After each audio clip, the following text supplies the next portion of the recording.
Next thing we're going to cover is my RTD, my drum in the center here. That's on page 5 of my FD1 book and the bottom of page 5 in my FD75 book. So I'm going to climb up in the header here and talk about this drum. So in your book here on page 5, what I'm going to cover first is my chain. So inside this plastic case here, there's a chain in here. So one thing you want to do is you want to check the tension on this chain. So basically you take and you rotate this drum all the way one direction, and then you'd make a mark across here. You could use a white marker, and then you rotate it back the other way. If this gap rotation is more than 5/16 of an inch, it requires chain adjustment. So how you adjust that chain is, on an FD1, there's actually a bolt back here, and there's a thumb bolt here with a jam nut on it. So you loosen up this nut on this bolt here, and you're going to turn this thumb bolt here down. That's going to take up your chain slack on your tension. Okay, so we're over here on this 2162. So checking the chain on this thing, it'd be the same thing basically. So you just take and rotate that drum all the way one way, make a white mark across here, and then rotate it back the other way. As you can see, this thing's moving almost 3/4 an inch, so that gap is way too much. So to make the adjustment on these 2162s, FD75s, you actually have to take this cover off. You got to come in here with a wrench on this nut here, and then on behind this cover here, you got to put a wrench on the other head of this bolt here. You have to loosen that up. When you loosen that bolt up to get that tension, that chain tensioned up, make sure you're also greasing these chains in here on these units. Just regular chain lube, or you can use grease gun grease. But when you go to retighten this bolt, I cannot stress this enough. You have to get this bolt as physically as tight as possible as you can get.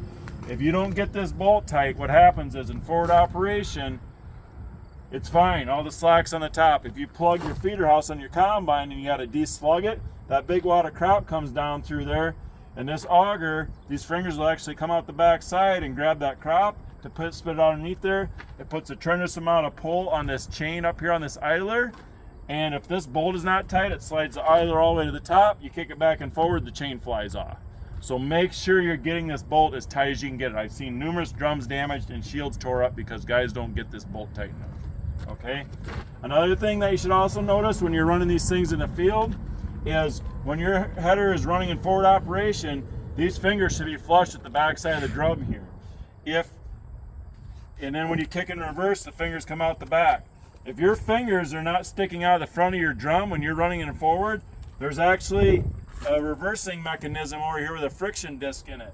And what that does is that actually causes that shaft to flip forward and back. And as the machine gets older and it wears, what happens is heavy crop load will actually push these fingers back into that drum, and that'll stop that crop from feeding underneath your drum. It's going to cause feeding issues. So that's something that you're going to want your dealer inspect to make sure that this reverser mechanism over here is within specifications as well.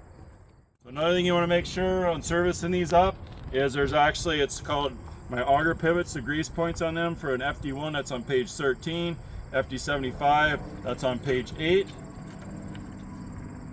So flip into that page here, page 13. So this drum actually pivots up and down as crop goes underneath of it. So there's a grease circuit right here. It's easiest to grease this when it's on the header trailer. There's a grease circuit right there.